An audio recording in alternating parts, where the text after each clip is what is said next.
Good morning, everybody. Welcome to another episode of Environmental Social Justice. I'm your host, Wendy Nystrom, with both of my co-hosts, Ms. Joy Langford and Mr. Joel Vendette. Welcome back, guys. And today's special guest is Thomas Small. Thomas is the CEO of Culver City Forward. Welcome back to the show, Thomas. It's been about a year. What a pleasure to be back with you. I think last time I was on city council and had stepped down from being mayor.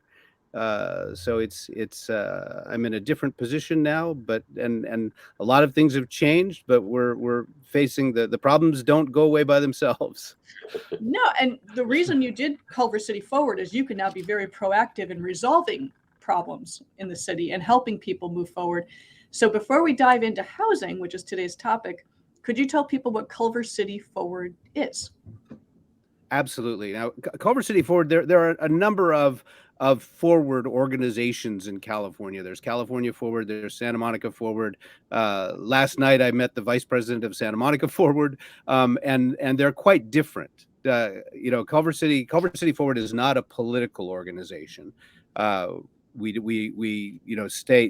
try to stay neutral on the politics in Culver City, but we formed the organization when I stepped down from being mayor, to work between the large companies that are in Culver City and the city and the community to try to improve our quality of life and solve our problems, because that's certainly the large companies that we have in Culver City are certainly a resource and an issue. As you guys all know, everybody hears in the news that we have the headquarters of Apple TV Plus, of Amazon Studios, of HBO. Sony Pictures has of course been here for a long time. We also have the headquarters of TikTok, so it's continuing to grow. And then all of the companies that work with those companies that surround them, the smaller production companies, the talent management companies, and a lot of high tech startups.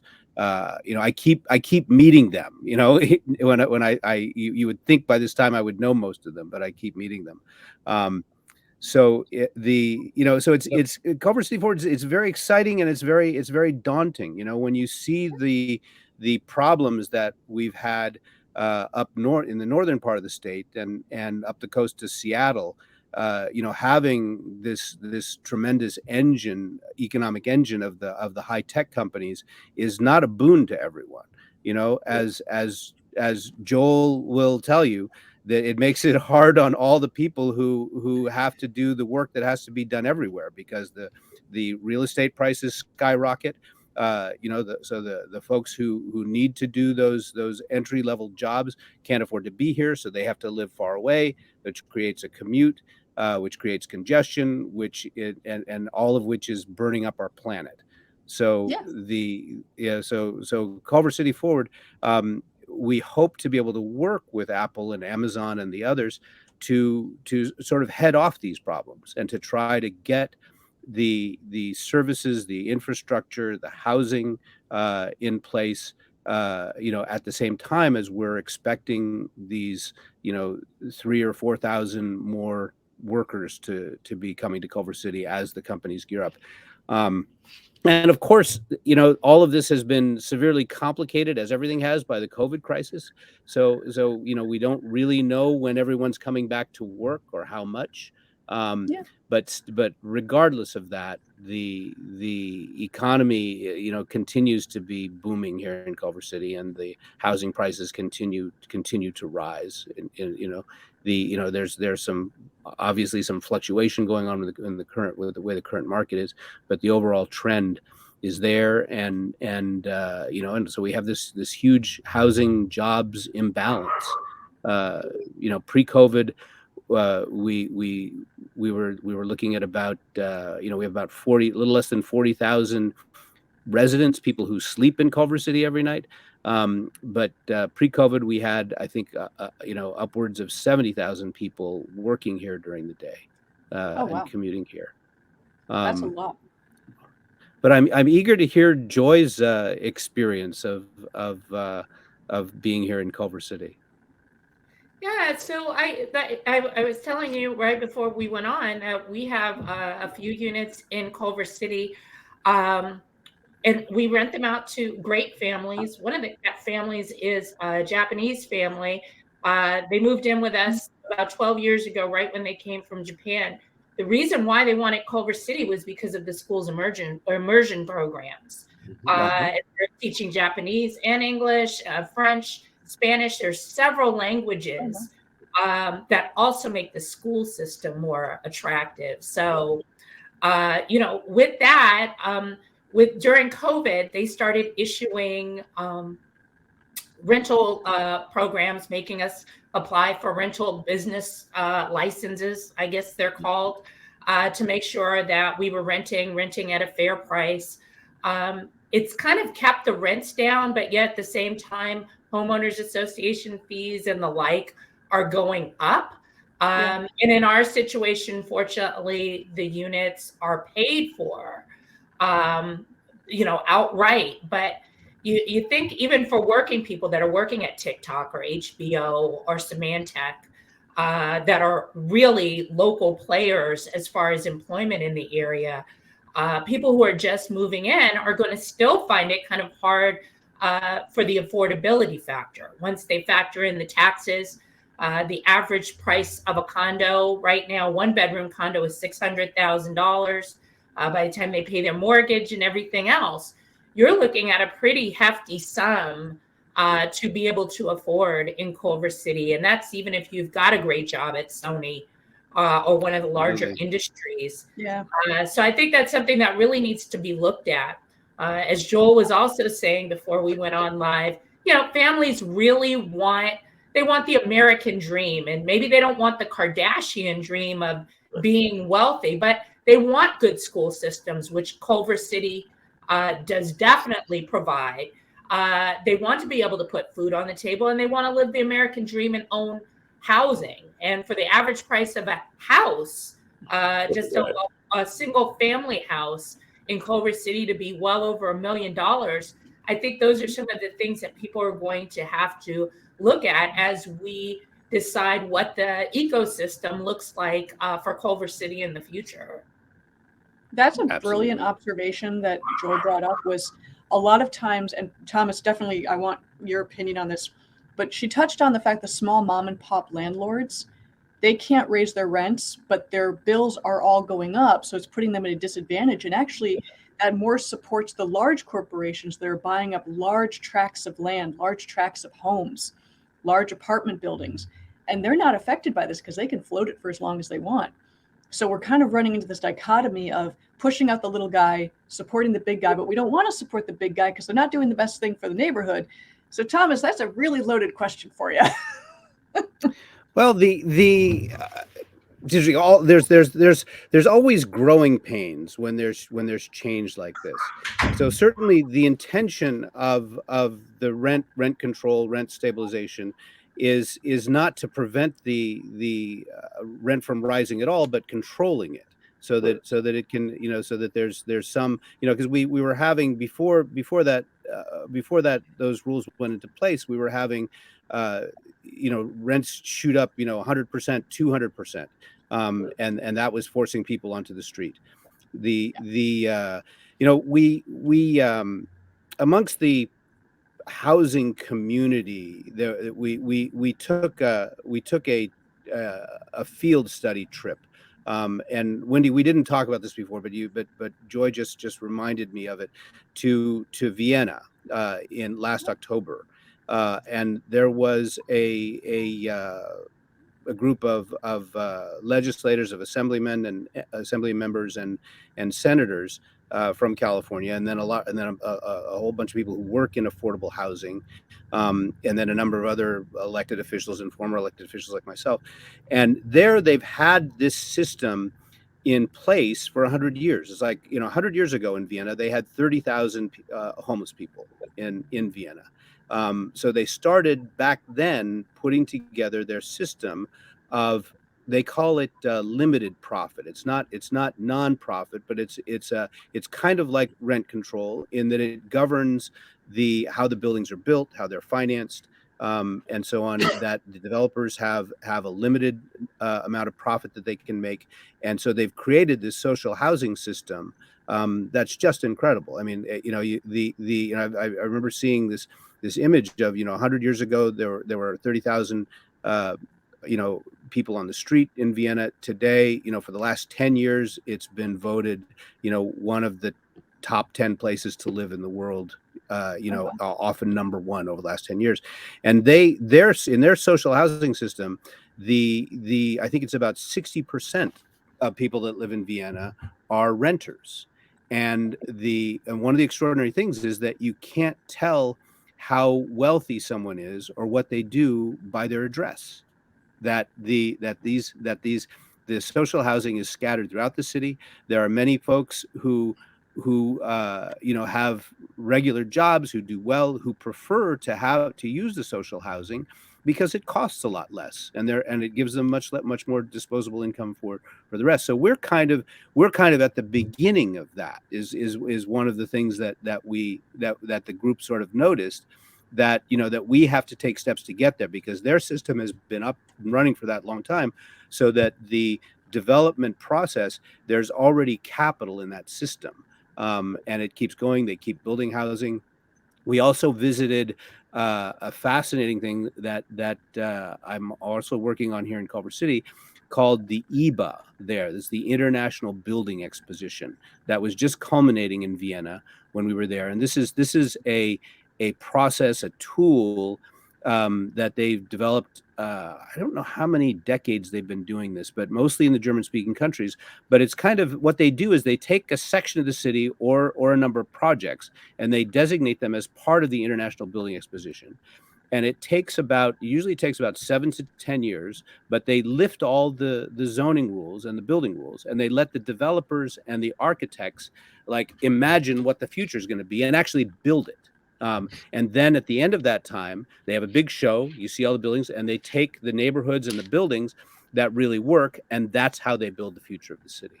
So, so that's one of the things I'm working on to start here in Culver City, is to do an 𝐂𝐲, kind of a grand competition for design competition for what Culver City will look like, what our neighborhoods will look like. But here, because we don't have the same resources, we don't have the same time frame. I'd like to do it virtually, and build that competition inside of the digital twin that we're building. And so let me go back a little bit and set the stage a little bit for that story. When COVID hit Culver City, with Culver City Forward, we immediately turned towards, pivoted to try to help that. I helped start a program called Feed Culver that became quite well known, and that kind of spread around to other cities. Other cities were doing similar things but in that program, we worked with the restaurants downtown who were having an incredibly hard time, and we raised money to pay the restaurants to make the food, to keep their employees, and then we took the food to the soup kitchen. And so the soup kitchen went from 1 day a week to 7 days a week with food from the restaurant. That was one of our responses to COVID. But the main thing that I started was I started a research and policy project working with the Rand Corporation that I've worked with often here in Culver City over the last 6 or 7 years. And this project is called Culver City Bounce Forward. And we've just completed a phase of it and are moving into the next phase. And what Culver City Bounce Forward is we wanted to study what policies can we take, what initiatives can we take to not just recover from the crisis, but to actually take advantage of the things that are more changeable because we're in a crisis. Because when you're in a crisis, you can make big decisions and make changes that you can't make in normal times. So what are those policies? What are those decisions that we can make to actually bounce forward and take advantage of what's more changeable now? And to help Culver City not just recover, but actually be in a more advantageous position coming out of the crisis. One question though, Thomas. I'm sorry. Sure. One question. Because I love Culver City. We've been invested in Culver City for since I was a child, actually. What are they doing about some of the homeless issues? Are you guys working with LA County? Under the freeways at Venice, and there are huge, huge encampments. Are they doing something within this homeless realm? I mean, within the realm of, housing for even those people, or are you guys leaving it all to LA County and the new mayor?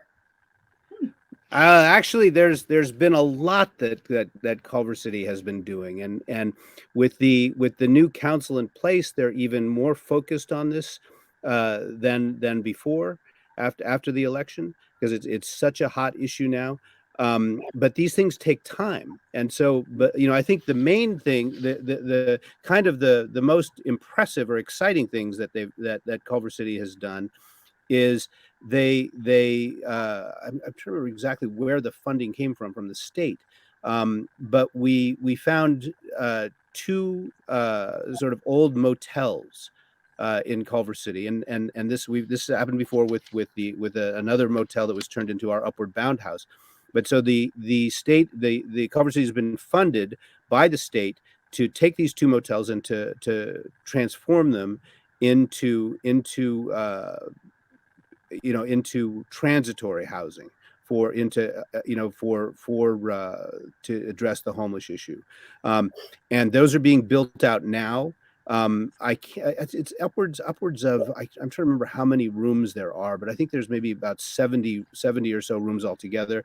And then we're also right now creating a safe camping area in the parking lot on Virginia Avenue by the creek. So once those are in place, we will have, and getting those grants to buy those hotels and transform them was huge, because Culver City does not have the resources itself to be able to do that. But we will have those in place hopefully within a number of months, and be able to locally alleviate some of that. I know a lot of what the current council is trying to do is to mirror what Mayor Bass is doing in Los Angeles, and to try to move forward together. And of course, so many of our resources, we don't have a health department, in the local cities, so that is all with the county. So it's so these things have to be working very close together. But ultimately, to really have a solution for the homeless issue, obviously encompasses creating more permanent housing and more We've got to permanent let Joel supportive jump in. housing for He's the folks losing who it. need it. Joel, go ahead. Sorry, but I think I love hearing what's happening now to remedy the problem that's happening. But going back to the amount of money that's about to start coming into Culver City and a lack of affordable housing, this homeless issue could start getting to be even worse. And it will. Yeah, and so I'm like, I love hearing that, a safe campsite. Okay, we're at that point in life right now, which breaks my heart. So as we start talking about housing for people, and I love the idea of the social housing. I think this is great. A little hint of socialism and capitalism. The two could probably work together well. Whatever. Mm-hmm. So I love the fact that Culver City wants to grow. Every city wants to grow. There's a homeless problem. There's an affordability problem that is beyond repair right now. It just is. It's gone too far. Affordability, yeah. And so it's like, as this money starts coming in, obviously the plans were there to get the industry to come in. You knew that all these industries were coming in. What was done at the exact same time to make sure people could still afford to live here? That's a good point. I mean, the families that want to have a good school system, they're going to be forced out, because now this money is coming in because there's no new construction coming in. So now their bills are going to go even But that's higher. what Thomas was talking about with rezoning and doing retail on the top and then building higher than That's 2 what I'm stories. saying is, these industries, these aren't new. These didn't just happen in the past 5 or 6 months that they were coming in. I mean, we all watched the buildings being built for the past few years. So what was happening at the exact same time to provide affordable, safe, secure housing for people who can't afford the high end? Like, are these Joel, you're exactly right. This is exactly the source of the predicament that we're in now. Yeah. That this was not planned in that way. Now, Culver City is very fortunate from a business side, from the business side, in the sense that our location has a lot to do with it. You know, Harry Culver said, "All roads lead to Culver City." It's easy to get here. And so the companies want to be here. Certainly, everyone wants to have a strong economic engine. In our type of society, we need to have that. And it's not that there weren't opposing voices saying the things that you're saying, but it's pretty much impossible in our society to be anti-business. And but here's the kicker: is that nobody is saying be anti-business. Nobody is saying nobody is saying that at all. All people are saying is like you can be pro-business and pro-people at the exact same time. Stop focusing on just the freaking revenue and understand that if you want to have a successful business, you need people. People are tired of feeling like they have to be, commuting 20, 30, 40 miles, spending 2 hours in their car round trip a day to be told that they're stuck at a desk. One of the best things that happened out of COVID was that it gave people the option to reevaluate their company culture. People saw but that's not working anymore because all of the companies are starting to make people go back to work. And I think that's a whole nother topic. Oh, it is. That we really but Joel, I want to bring you to my meetings because you're great. I mean, just going on to the company, the companies that are making people come back to the office, don't even get me started on that, because that's going to exacerbate these problems altogether. Some companies are saying you can still work remotely, but if you move to a place with a lower cost of living, we're now going to adjust your salary. You keep doing the same work, we're going to bring your salary down. Otherwise, you can move back to these areas. We'll keep your salary high. Then we can start keep the housing prices going up. And I'm like, it's a never-ending cycle. If you're doing your job, reward people. Don't punish them. It's the same with renters. If you have a good tenant, and I understand the costs go up, I get that, and I'm fine with people raising things as necessary for a rent. But there are the landlords out there who are just like Thomas was saying, they're going to go up well above the 10% that they can do. I believe it's 10%. That's the law now, is like 5% plus the cost of 5 or whatever. So I think it averages out to around 10%. But the companies that were raising this 20, 30, 40% just because they could, you're pushing people out. Then maybe you're going to get a crappy tenant. Reward the people that you have as a good tenant. If you have to raise it a little bit, raise it a little bit. But this whole system is it's a shit show. But Joel, this is exactly the work that I'm doing. This is exactly what Culver City Forward was formed to do, is to work with the businesses that have been so successful to plan to make the city work, because we have to have that housing. And now it has become so urgent that we need to be, in Culver City, we need a housing moonshot. It is a tremendous opportunity. As much as it is daunting and frustrating and a shit show, which is what it is an opportunity, because Culver City, it's like we have the jobs. If we can build the housing to meet that need, so that people don't have to drive hours and hours, and so that maybe maybe there's more availability at more of a workforce price for housing. This city can become even more successful than it has been before, and actually be able to afford to continue supporting the excellent education system that we've here, which is another thing that has drawn all of these employers to want to be here. And I'm sorry to interrupt, but and nobody's saying this is a Culver City only issue. This is happening everywhere. So I think the issues that we're talking about today is it's like I said, I just want to make sure everybody understands that we're not lashing out just Culver. It really is everywhere. I mean, LA has its own set of issues when it comes to infrastructure. I'll put it nicely. Sorry. But let me in the few minutes we have left, let me just talk a little bit more about my project Culver City Bounce Forward.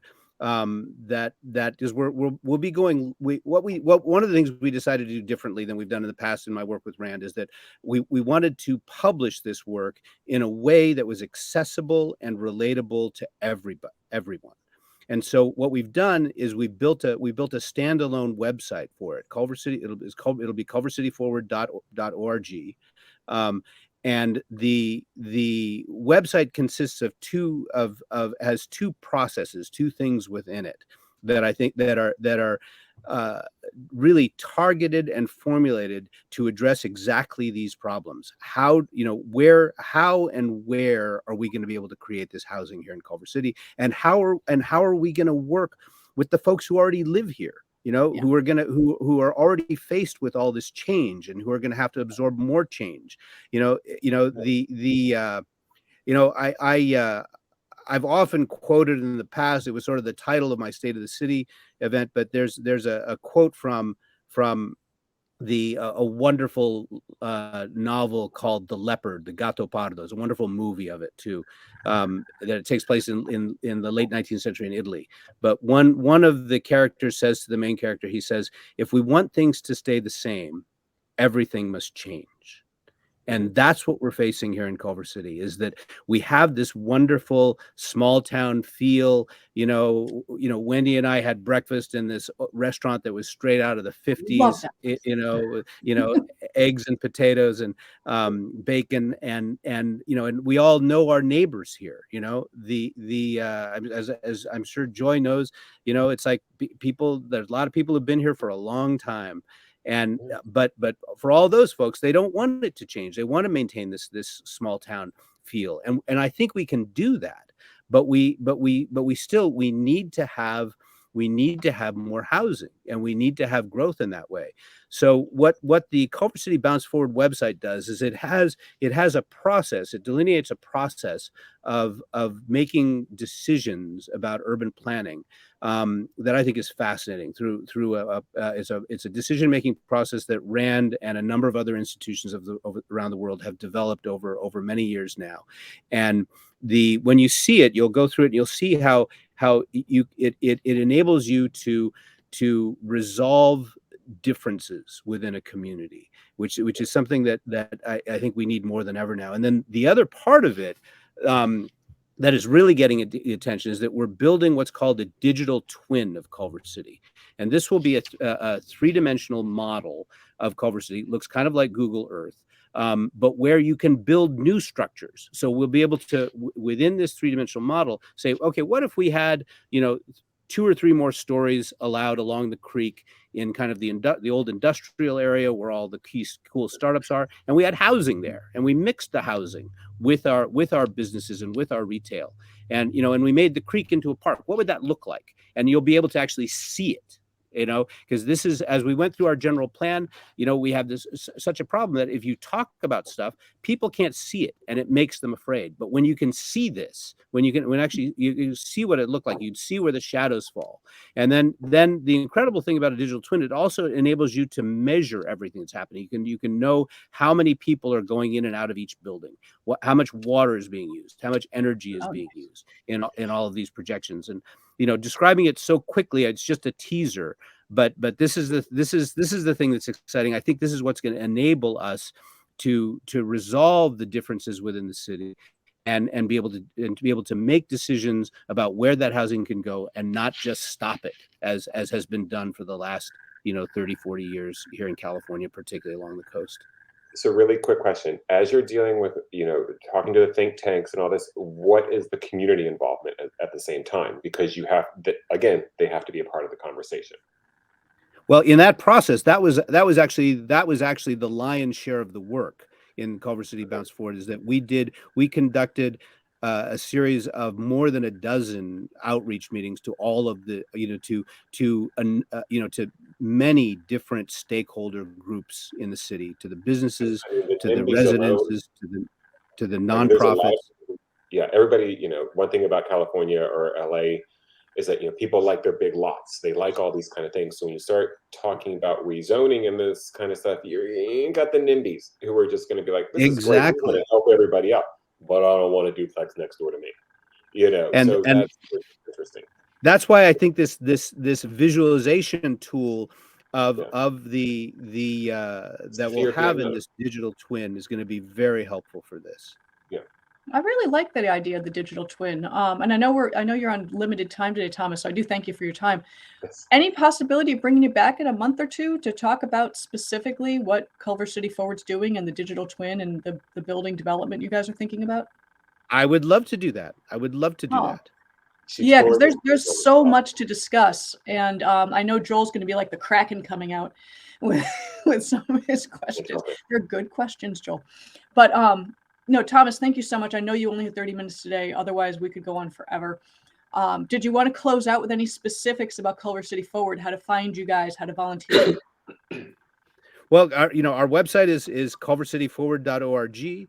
But really, what I'd like to close out on is how excited I am about the Culver City Bounce Forward project, and that will be going public. I'll be presenting it around town and around the city, and so you'll all be able to look at that and work with it in the next over the next few months.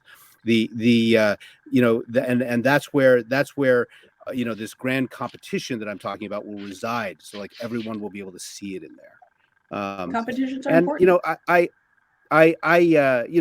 We have a tendency definitely to expect maybe too much from companies like Apple and Amazon to solve all of our problems. But I think that Apple in particular has made announcements and is already investing in housing in Northern California, and I know they're going to be doing that here in Culver City, here in the Southland, and so our work is to help facilitate that and to work with the neighbors to figure out how we can do it in the best possible way. So I think there's a lot of frustration, but I think we have exciting times ahead of us too.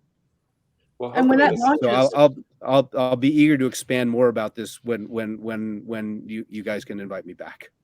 Oh, absolutely. And when it launches, please share it with us. I'll share it through the networks as well. I think it's a very important program that you're working on to bring people together and fix our housing shortage that we currently have. Joel, I'll let you close with any last comments since this is your wheelhouse. I have to say, I want to be cautiously optimistic about the work you're doing. I'm just going to be perfectly frank. I love the idea behind it. I'm very concerned about the bureaucracy that you have to jump through to get through it. Absolutely. That being said, if this does work out and you're able to create something that makes Culver City affordable for everybody, and I mean genuinely affordable, not buzzword affordable, I think hopefully that could turn into a model for other cities to follow. Yes. That is the vision. That is absolutely the vision. That's my positive note right there. That is. And we'll stay tuned and find out what happens next. We look forward to seeing you, Thomas. Yeah, we definitely Thank you guys so much.